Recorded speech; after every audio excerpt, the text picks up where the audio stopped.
आज हम complete procedure of civil suit trial 1908 को डिस्कस करेंगे।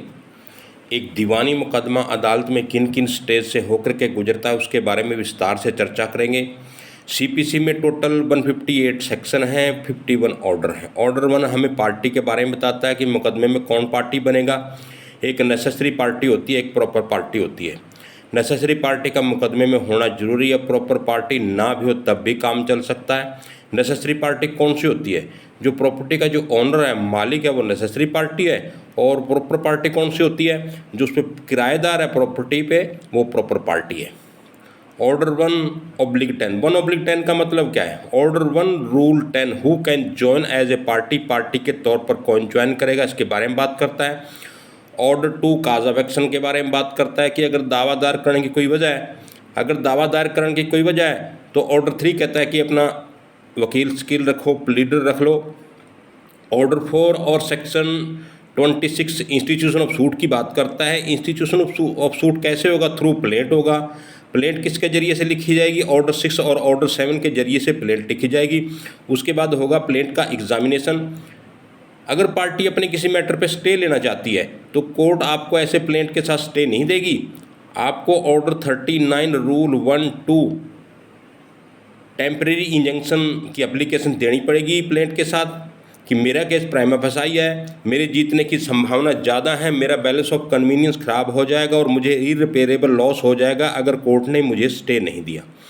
तो स्टे के लिए आपको ऑर्डर 39 रूल 1-2 की टेम्परेरी इंजेक्शन की एप्लीकेशन देनी पड़ेगी प्लेंट के साथ।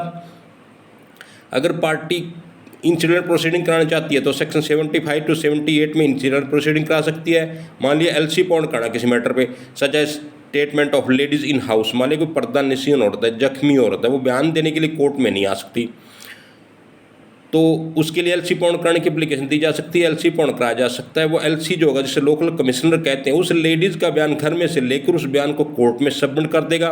Record examine to any place, किस जगह के रिकॉर्ड का मुआयना करना है, वो रिकॉर्ड कोर्ट में नहीं लाया जा सकता, तो उसके लिए एलसी पॉइंट कराने की एप्लीकेशन दी जा सकती है, एलसी पॉइंट कराया जा सकता है। पार्टी सूट कोई मामला है, साइट का एग्जामिनेशन करना है तो उसके लिए एलसी पॉइंट कराने की एप्लीकेशन दी जा सकती है, एलसी पॉइंट कराया जा सकता है। वाच पोजीशन किसका कब्जा है, किसका नहीं है, उसके लिए एलसी पॉइंट कराने की एप्लीकेशन दी जा सकती है, एलसी पॉइंट कराया जा सकता है। Patient statement in hospital extra, मान ली कोई पेशेंट हॉस्पिटल में एडमिट है, वो बयान देने के लिए कोर्ट में नहीं आ सकता, तो उसके लिए एलसी पॉइंट कराने की एप्लीकेशन दी जा सकती है, एलसी पॉइंट कराया जा सकता है। वो एलसी जो होगा, जिसे लोकल कमिश्नर कहते हैं, उस पेशेंट का बयान हॉस्पिटल में से लेकर उस बयान को कोर्ट में सबमिट कर देगा। तो सच डिफरेंट टाइप की एप्लीकेशन एलसी पॉइंट कराने के लिए दी जा सकती हैं।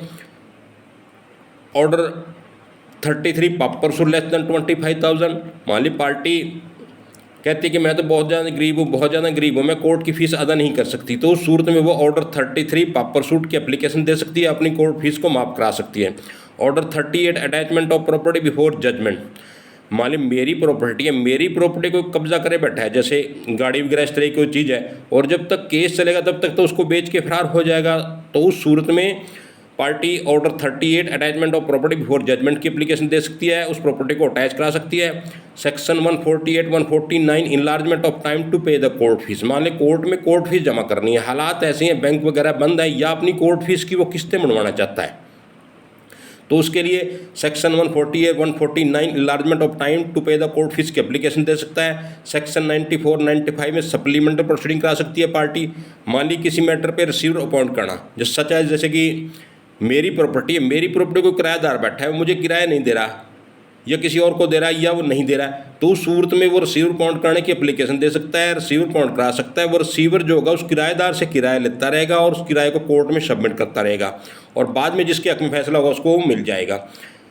अरेस्ट वारंट जारी करा सकता है अगर कोर्ट की प्रोसीडिंग को अवॉइड कर रहा है इन सेक्शन के तहत, और अटैचमेंट ऑफ प्रॉपर्टी करा सकता है इन सेक्शन के तहत, और कोर्ट श्योरिटी मांग सकती है। पर अगर आपने गलत किया, झूठ किया, तो आपके खिलाफ भी एक्शन हो सकता है। तो सच डिफरेंट टाइप की एप्लीकेशन जो है प्लेंट के साथ दी जा सकती हैं। उसके बाद होगा प्लेंट का एग्जामिनेशन। प्लेंट का एग्जामिनेशन अक्सर इस स्टेज पे नहीं होता, वो बाद में होता है, पर डिस्कस कर लेते हैं। ऑर्डर 710 में रिटर्न ऑफ प्लेंट, ऑर्डर 711 में रिजेक्शन ऑफ प्लेंट। ऑर्डर 710 में रिटर्न ऑफ प्लेंट कब होगा? मान ली कोर्ट की जुडिक्शन नहीं बनती, टेरिटोरियल, सब्जेक्ट मैटर, पिक्यूलरी। तो कोर्ट कह देती है कि भाई साहब मैं प्रॉपर फॉर्म नहीं हूँ, आप अपने केस को प्रॉपर फॉर्म पे ले जाइए और अपने मामले को वहाँ पर डिसाइड कराइए। तो ऑर्डर 710 में कोर्ट प्लेंट को रिटर्न कर सकती है। ऑर्डर 711 में रिजेक्शन ऑफ प्लेंट कब होगा? मान लिए सूट अंडर वैल्यू है, वैल्यू पूरी शो नहीं की सूट पे, तब आपका सूट रिजेक्ट हो जाएगा। नो प्रॉपर स्टैम्प्ड है, मान ली वैल्यू तो पूरी शो कर दी और स्टैंप उसमें पूरी नहीं लगाई, तब भी आपका सूट रिजेक्ट हो जाएगा। नो काज ऑफ एक्शन है, काज ऑफ एक्शन ही नहीं है, दावा दायर करने की कोई वजह नहीं है, तब भी आपका सूट रिजेक्ट हो जाएगा। बार्ड बाई अनिला है, तब रेस जुडिकाटा का मामला बन जाएगा, ऑलरेडी सूट डिसाइड है। कोर्ट कहती है कि एप्लीकेशन इन प्रीवियस सूट में दो, सेक्शन 144 ऑर्डर 12 दो, ऑर्डर 13 में, और अपने मामले को वहाँ पर डिसाइड कराओ। और अगर आप फिर भी प्लेंट लगाते हैं तो रिजेक्शन ऑफ प्लेंट हो जाएगा, और rejection of plaint is deemed degree. अब अगर रिटर्न और रिजेक्शन नहीं हुआ तो सूट ड्यूली इंस्टीट्यूट हो जाएगा, एडमिट हो जाएगा। और जब सूट एडमिट होगा तो कोर्ट की कापी के अलावा जितने भी डिफेंडर हैं, मान लें 5 डिफेंडर हैं, तो 5 कापी आपको कोर्ट की कापी के अलावा प्लेंट की देनी होगी, नहीं तो आपका सूट रिजेक्ट हो जाएगा। अब उसके बाद कोर्ट चली ऑर्डर 5 में, सेक्शन 27 to 32 में इशुएंस ऑफ समन करेगी। नंबर 1 पे पर्सन सर्विस प्यादा खुद जाएगा, डिफेंडेंट को समन सर्व करा देगा। नंबर 2 पे अफिक्सेशन चिपका कर दीवार पर। नंबर 3 पे बाई पोस्ट डाक द्वारा। नंबर 4 पे substituted method TV, radio, newspaper, social media पर उसको डाल दिया जाएगा, और कोर्ट मान लेती है कि डिफेंडेंट को समन सर्व हो गया है। अब समन सर्व होने के बाद या तो डिफेंडेंट आता है या डिफेंडेंट नहीं आता। Defendant comes, defendant not comes. अगर समन जारी करने के बाद डिफेंडेंट नहीं आया तो पहले उसको देख लेते हैं। अगर डिफेंडेंट नहीं आया तो कोर्ट चली ऑर्डर 9 में, प्लेंटिव नहीं आया तो क्या होगा, डिफेंडेंट नहीं आया तो क्या होगा, प्लेंटिव ने समन को सर्व नहीं कराया तो क्या होगा। अगर प्लेंटिव आ गया और डिफेंडेंट नहीं आया तो कोर्ट जाएगी ऑर्डर 96 में, एक्स पार्टी प्रोसीडिंग करेगी, एक्स पार्टी डिग्री करेगी। एक्स पार्टी डिग्री करने से पहले कोर्ट एक्स पार्टी प्रोसीडिंग करेगी। प्लेंटिव को कहेगी डिफेंडेंट नहीं आया तो आप आइए अपने एविडेंस दो, डॉक्यूमेंट सबमिट कराओ। तो प्लेंटिव जो अपने एविडेंस देगा, डॉक्यूमेंट सबमिट कराएगा, और उसके बाद एक्स पार्टी डिग्री प्रोसीडिंग के बाद एक्स पार्टी डिग्री हो जाएगा सूट, और सूट डिस्पोज ऑफ हो जाएगा उसके बाद। और जब सूट डिस्पोज ऑफ हो गया उसके बाद अगर डिफेंडेंट आ जाता है तो डिफेंडेंट के पास है 3 remedy, set aside x party degree, या वो अपील में जा सकता है या वो फ्रॉड की प्ली ले सकता है। सबसे क्विक रेमेडी डिफेंडेंट के पास है set aside x party degree order 9-13 में, या वो अपील में जा सकता है। फर्स्ट अपील होगी सेक्शन 96 to 99 में सेशन कोर्ट में। फर्स्ट अपील हाई कोर्ट भी हो सकती है अगर ज़्यादा फिक्र का कोई मामला है, या लेगा वो फ्रॉड की प्ली कि प्लेंटिव ने मेरा राइट टू सू छुपाया, धोखे से डिग्री ले ली है। फ्रॉड में ऑर्डर 12-2 में सेम कोर्ट ऑटोमेटिक स्टे कर देगी। एग्जीक्यूशन को फ्रॉड में एप्लीकेशन देने की ज़रूरत नहीं है। एग्जीक्यूशन स्टे कराने के लिए अपील में एग्जीक्यूशन स्टे कराने के लिए एप्लीकेशन देनी पड़ेगी। अब ये तो था मामला अगर सम्मन जारी करने होने के बाद डिफेंडेंट नहीं आया तो कोर्ट में क्या प्रोसीजर होगा। अब अगर सम्मन जारी होने के बाद डिफेंडेंट आ जाता है तो कोर्ट चली ऑर्डर 8 में, डिफेंडेंट से लेगी 30 दिन के अंदर रिटर्न स्टेटमेंट, जवाब दावा, जिसको 90 दिन तक सिचुएशन के अनुसार बढ़ाया जा सकता है। और जवाब दावे में डिफेंडेंट जो है, प्लेंटिव ने जो प्लेंट दी है और डिफरेंट टाइप की एप्लीकेशन दी है, उनका जवाब देगा या देगा वो सेट ऑफ काउंटर क्लेम की plea. Set offer counter claim क्या है? मान लिया डिफेंडेंट कहता है कि मैंने तो खुद प्लेंटिव से लेने, मैं तो लेनदार हूँ, तो जब डिफेंडेंट ने सेट ऑफर काउंटर क्लेम की एप्लीकेशन दी है उसके बाद प्लेंटिव नहीं आया तो डिफेंडेंट के हक में भी डिग्री हो सकती है। अब कोर्ट के पास एक तरफ आएगी प्लेंट, एक तरफ आएगी रिटर्न स्टेटमेंट, दावा आ गया, जवाब दावा आ गया, डिफरेंट टाइप की एप्लीकेशन आई। अब उसके बाद कोर्ट करेगी डिसीजन ऑफ मिसलेनियस एप्लीकेशन। जो डिफरेंट टाइप की एप्लीकेशन आई थी कोर्ट उनका डिसीजन करेगी। Order 38 attachment of property before judgment, order 33 pauper suit less than 25,000, order section 148 149 enlargement of time to pay the court fees, order 39 rule 1-2 में भी permanent injection, temporary injection को permanent injection में बदला जा सकता है। ऑर्डर 710 में रिटर्न ऑफ प्लेंट, ऑर्डर 711 में रिजेक्शन ऑफ प्लेंट। तो कोर्ट ने इस स्टेज पे आकर के डिसीजन ऑफ मिसलेनियस एप्लीकेशन किया। अब उसके बाद कोर्ट जाएगी ऑर्डर 14 में, ऑर्डर 14 में फ्रेमिंग ऑफ इशू करेगी। फ्रेमिंग ऑफ इशू में issue of law, issue of fact decide करेगी। पहले इशू ऑफ लॉ डिसाइड होंगे, उसके बाद इशू ऑफ फैक्ट डिसाइड होंगे। इशू ऑफ लॉ क्या है? माली जुडिक्शन कोर्ट की नहीं बनती है, टेरिटोरियल, सब्जेक्ट मैटर, पिक्यूनरी। तो पहले उनको डिसाइड करेगी, उसके बाद इशू ऑफ फैक्ट डिसाइड करेगी। अब हम यहाँ पर एक मामला देखते हैं, कोर्ट ऑर्डर 9 से सीधा गई ऑर्डर 14 पे, ऑर्डर 10 भी छोड़ा, ऑर्डर 11 भी छोड़ा, ऑर्डर 12 भी छोड़ा, ऑर्डर 13 भी छोड़ा। तो कोर्ट ऑर्डर 14 में, ऑर्डर 14 में फ्रेमिंग ऑफ इशू करने से पहले ऑर्डर 10 के तहत एग्जामिनेशन ऑफ पार्टी कर सकती है, ऑर्डर 11 में इंटेरोगेटरीज कर सकती है, ऑर्डर 12 में एडमिशन, पार्टी अगर प्लेंटिव डिफेंडेंट किन्हीं इशूज़ पे एडमिशन कर लेता है तो admit fact need not be proved. Order 13 में production of document annex by court, plaintiff defendant जो डॉक्यूमेंट देगा कोर्ट उनको एनेक्स करा देगी फाइल पे। ऑर्डर 13 के बाद कोर्ट जाएगी ऑर्डर 14 में, ऑर्डर 14 में करेगी framing of issue, framing of issue of law, issue of fact decide करेगी। पहले इशू ऑफ लॉ डिसाइड होंगे, उसके बाद इशू ऑफ फैक्ट डिसाइड होंगे। कोर्ट फ्रेमिंग ऑफ इशू कैसे करती है? प्लेंटिव ने प्लेंट में एलाइज किया है और डिफेंडेंट ने रिटन स्टेटमेंट में डिनाई किया। जिन इशू पे आपस में विवाद है, तकरार है, उनका इशू फ्रेम करेगी। अगर किन्हीं इशूज़ पे पार्टी को ऑब्जेक्शन है तो ऑर्डर 14(5) में पार्टी ऑब्जेक्शन कर सकती है, एडिशनल इशू दे सकती है, to strike out the issue करा सकती है, टू अमेंड द इशू करा सकती है। ऑर्डर 14(5) के बाद कोर्ट गई ऑर्डर 15 में। अगर कोर्ट को लगता है कि ज़्यादा बड़ा मामला नहीं है तो उसका कर देगी समरी ट्रायल। समरी ट्रायल में सूट हो जाएगा डिस्पोज ऑफ। एक तो सूट डिस्पोज ऑफ है ऑर्डर 15 में समरी ट्रायल में, एक सूट डिस्पोज ऑफ है जब कोर्ट ने एक्स पार्टी डिग्री की थी ऑर्डर 9/6 में। अब अगर समरी ट्रायल में सूट डिस्पोज ऑफ नहीं हुआ तो कोर्ट लिस्ट ऑफ विटनेस मांग लेगी प्लेंटिव डिफेंडेंट से कि अपने अपने गवाहों की लिस्ट दे दो, और ऑर्डर 16 में कॉल ऑफ विटनेस हो जाएगा, गवाहों को बुलाया जाएगा। यहाँ पर एक प्रोविजन और दिया गया, सेक्शन 114 और सेक्शन 151 इनहेरेंट पावर है कोर्ट को कि वो सिचुएशन के अनुसार जो उसको ठीक लगता है वो उसके अनुसार वो फैसला ले सकती है। ऑर्डर 17 में एडजॉर्नमेंट, डेट पे डेट, डेट पे डेट, डेट पे डेट, तारीख पे तारीख, तारीख पे तारीख। आपको पता है कोर्ट में तारीख ही मिलती हैं क्योंकि गवाह वगैरह को बुलाने में टाइम लगता है। ऑर्डर 18 में examination of witness, hearing start हो जाएगी, एडजुडिकेशन का प्रोसेस स्टार्ट हो जाएगा। ओरल एविडेंस होगा, एक डॉक्यूमेंट्री एविडेंस होगा, पहले ओरल एविडेंस होगा उसके बाद डॉक्यूमेंट्री एविडेंस होगा। ओरल एविडेंस में examination chief, cross examination, re examination. और शाना वकील जो है वो ओरल एविडेंस में ही डॉक्यूमेंट्री एविडेंस दे देगा ताकि पार्टी ने जो सवालनामे करने कर ले मामला ज़्यादा डिले ना हो।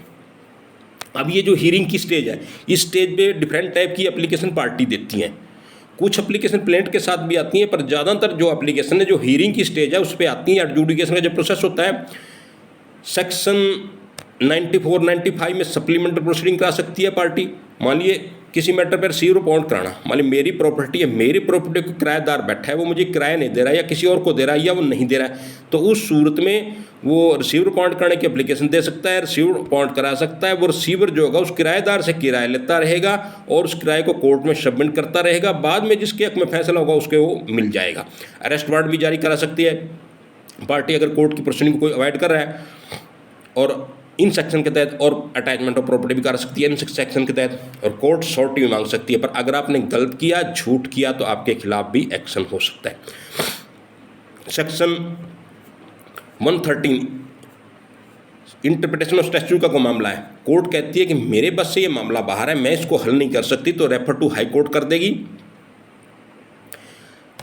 ऑर्डर 23 सेक्शन 23, 24 में ट्रांसफर ऑफ सूट करा सकती है पार्टी, विड्रॉल ऑफ सूट करा सकती है पार्टी, कॉम्प्रोमाइज़ कर सकती है पार्टी, और कंसेंट डिग्री इस स्टेज पे इन सेक्शन के तहत पार्टी पास करा सकती है। Section 89A settlement of dispute का कोई मामला है, पार्टी कहती है कि मैं तो अपने मामले को किस तीसरे फ्री की इमदाद से हल करना चाहती है, तो उसको ADR सेंटर में भेज दिया जाएगा, अल्टरनेटिव डिस्प्यूट रेजोल्यूशन सेंटर में। वहाँ पर तीसरा फ्री जो है दोनों पार्टियों को बिठाकर कॉम्प्रोमाइज़ करने की कोशिश करता है। अगर कॉम्प्रोमाइज़ होता है तो ठीक है, नहीं होता है तो कोर्ट की आगे की कार्रवाई चलती है। Order 38 attachment of property before judgment, मानी मेरी प्रॉपर्टी है, मेरी प्रॉपर्टी कोई दूसरा कब्जा करे बैठा है, जैसे गाड़ी वगैरह इस तरह की कोई चीज़ है, और जब तक केस चलेगा तब तक तो वो उसको बेच के फरार हो जाएगा। तो उस सूरत में वो ऑर्डर 38 के तहत अटैचमेंट प्रॉपर्टी बहुत जजमेंट की एप्लीकेशन दे सकता है, उस प्रॉपर्टी को अटैच करा सकता है। इंसिडेंट प्रोसीडिंग करा सकती है पार्टी सेक्शन 75 to 78 में। मान ली किसी मैटर पे LC अपॉइंट कराना, such as statement of ladies in house, मान ली कोई पर्दा नशीन औरत है, जख्मी औरत है, वो बयान देने के लिए कोर्ट में नहीं आ सकती है, तो उसके लिए वो LC अपॉइंट कराने की एप्लीकेशन दे सकता है, LC अपॉइंट करा सकता है। वो एलसी जो होगा, जिसे लोकल कमिश्नर कहते हैं, उस लेडीज़ का बयान घर में से लेकर उस बयान को कोर्ट में सबमिट कर देगा। Record examine to any place है, किसी जगह के रिकॉर्ड का मुआयना करना है, वो रिकॉर्ड कोर्ट में नहीं लाया जा सकता, तो उसके लिए एलसी पूर्ण करने की एप्लीकेशन दी जा सकती है, एलसी पूर्ण कराया जा सकता है। पार्टी सूट का कोई मामला है, साइट का एग्जामिनेशन करना है, तो उसके लिए एलसी पूर्ण करने की एप्लीकेशन दी जा सकती है, एलसी पूर्ण कराया जा सकता है। वाज पोजेशन किसका कब्जा किसका नहीं है, उसके लिए एलसी पूर्ण करने की एप्लीकेशन दी जा सकती है, एलसी पूर्ण कराया जा सकता है। Patient statement in hospital extra, मान लीजिए कोई पेशेंट हॉस्पिटल में एडमिट है, वो बयान देने के लिए कोर्ट में नहीं आ सकता, तो उसके लिए एलसी पूर्ण कराने की एप्लीकेशन दी जा सकती है, एलसी पूर्ण कराया जा सकता है। वो एलसी जो होगा, जिसे लोकल कमिश्नर कहते हैं, उस पेशेंट का बयान हॉस्पिटल में से लेकर उस बयान को कोर्ट में सबमिट कर देगा। तो सच डिफरेंट टाइप की एप्लीकेशन एलसी पूर्ण कराने के लिए दी जा सकती हैं। अब ये जो हियरिंग की स्टेज है, इस स्टेज पे कोर्ट के पास एक तरफ है कि प्लेंट, एक तरफ है कि रिटर्न स्टेटमेंट, दावा है गया, जवाब दावा है गया, डिफरेंट टाइप की एप्लीकेशन आई है। कोर्ट ने डिफरेंट टाइप की एप्लीकेशन का डिसीजन किया, दावा और जवाब दावा के बेस पे कोर्ट ने फ्रेमिंग ऑफ इशू किया। दावे में प्लेंटिफ एलेज करता है, रिटर्न स्टेटमेंट में डिफेंडेंट डिनाई करता है। जिन इशूज़ पे आपस में विवाद है, तकरार है, उनका इशू फ्रेम करेगी कोर्ट। अगर किसी को किन्हीं इशू में ऑब्जेक्शन है तो वो ऑब्जेक्शन कर सकती है पार्टी। कॉल ऑफ विटनेस हो जाएगा, लिस्ट ऑफ विटनेस मांग लेगी कोर्ट, और एग्जामिनेशन ऑफ विटनेस होगा, ओरल एविडेंस होगा, डॉक्यूमेंट्री एविडेंस होगा। ओरल एविडेंस में एग्जामिनेशन चीफ, क्रॉस एग्जामिनरी एग्जामिनेशन होगा। अब ये जो स्टेज है, इस स्टेज पे डिफरेंट टाइप की एप्लीकेशन पार्टी देती है। प्लेंट के साथ भी कुछ एप्लीकेशन आती हैं, पर ज़्यादातर एप्लीकेशन हीरिंग की स्टेज पे आती हैं, जब एडजुडिकेशन का प्रोसेस होता है। अब कोर्ट के पास हो गया काफ़ी मसाला इकट्ठा। अब कोर्ट कराएगी फाइनल आर्गूमेंट, दोनों पार्टियों के वकीलों को बुलाया जाएगा, बहस होगी, जिसने अपने फेवर का कोई डॉक्यूमेंट देना दे देगा, और कोर्ट 60 दिन के अंदर ऑर्डर 20 के तहत जजमेंट डिग्री और ऑर्डर करेगी। जजमेंट के साथ डिग्री लगी होती है, जजमेंट में फुली डिटेल होती है केस की। डिग्री में कंक्लूजन होता है, जो पार्टी को रिलीफ दिया गया है उसमें वो होता है, और ऑर्डर कितने भी हो सकते हैं। डिफरेंट टाइप की एप्लीकेशन जो पार्टी ने दी है केस में, कोर्ट ने उनके ऑर्डर किए हैं, और डिफरेंट स्टेज जो गुजरी है केस की, तो उसमें कोर्ट ने डिफरेंट टाइप के ऑर्डर किए हैं। तो ऑर्डर कितने भी हो सकते हैं, सैकड़ों हो जाना, डिग्री एक या दो, प्रीमियरी डिग्री या फाइनल डिग्री। प्रीमियरी डिग्री कौन सी है, मान ली मीन्स एंड प्रोफिट का कौन मामला है, प्रीमियरी डिग्री, और फाइनल डिग्री में केस का अंतिम निपटारा होता है। अब उसके बाद डिग्री में डिग्री ऑर्डर जाएगा एग्जीक्यूशन में ऑर्डर 21 के तहत, और जजमेंट डेटर या तो फ्रॉड की प्ली लेगा, या अपील करेगा, या वो रिवीजन लगाएगा। डिग्री ऑर्डर कौन है, जिसके हक में फैसला हो, और जजमेंट डेटर कौन है, जिसके खिलाफ फैसला हुआ। जजमेंट डेटर या तो फ्रॉड की प्ली लेगा, या अपील करेगा, या रिवीजन लगाएगा। अगर उसने फ्रॉड की प्ली ली है तो ऑर्डर 12/2 में सेम कोर्ट ऑटोमेटिक स्टे कर देगी एग्जीक्यूशन को। फ्रॉड में एप्लीकेशन देने की जरूरत नहीं है एग्जीक्यूशन स्टे कराने के लिए, या वो जाएगा अपील में। फर्स्ट अपील होगी सेक्शन 96 to 99 के तहत सेशन कोर्ट में, और सेकंड अपील होगी हाई कोर्ट में सेक्शन 100 to 103 में, और एप्लीकेशन फॉर एग्जीक्यूशन स्टे के लिए होगा अपील में। अपील में पार्टी को एग्जीक्यूशन स्टे कराने की एप्लीकेशन देनी पड़ेगी, फ्रॉड में एप्लीकेशन देने की जरूरत नहीं है एग्जीक्यूशन स्टे कराने के लिए। या वो जाएगा रिवीजन में, रिवीजन लगाएगा वो अंडर सेक्शन 115 में, और जुरिडिक्शन बाय कोर्ट अगर हुआ है, कोर्ट ने अपनी एक्सरसाइज का गलत प्रयोग किया है, तो वो रिवीजन लगा सकता है। अब उसके बाद डिग्री ऑर्डर जाएगा एग्जीक्यूशन में। एग्जीक्यूशन क्या है, मान लीजिए कोर्ट ने डिग्री तो दे दी है, अब उसको लागू करना, अमल दरामद कराना, उसे एग्जीक्यूशन कहते हैं, जिसे हिंदी में निष्पादन और उर्दू में इजराए भी कहते हैं। ऑर्डर 20 में प्रेमसन पार्टियन सूट, ऑर्डर 21 में other suit, money degree, conjugal right degree, specific performance degree, movable immovable property degree. Application for execution of order 21 rule 1011 में सूट नंबर क्या है, डेट क्या है, अमाउंट क्या है, उसमें भर करके दे दिया जाता है। तो आज हमने complete procedure of civil suit trial 1908 को डिस्कस किया है। एक दीवानी मुकदमा अदालत में किन किन स्टेज से होकर के गुजरता है, उसके बारे में विस्तार से चर्चा की है। उम्मीद है कि आपको ये वीडियो पसंद आएगी। अगर आपको ये वीडियो पसंद है तो उसको 6-7 बार देखें, ताकि आपके रिमाइंड हो जाए, और होनी भी चाहिए, क्योंकि ट्रायल की जो प्रक्रिया है, जो डेली के आपको हर केस में ज़रूरत पड़ेगी। अगर आपको मेरी ये वीडियो पसंद आई है तो उसको लाइक करें, सब्सक्राइब करें, शेयर करें, ताकि मेरा हौसला बढ़े, मैं आपके लिए इस तरह की और भी वीडियो बनाता रहूँ। जय हिंद, जय भारत।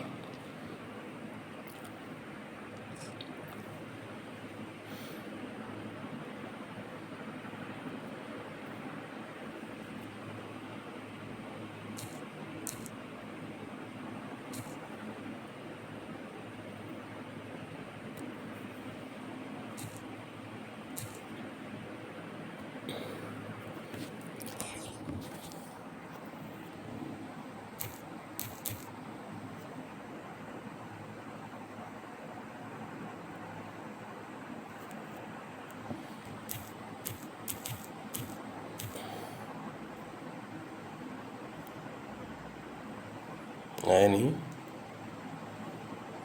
गड़बड़ है ये।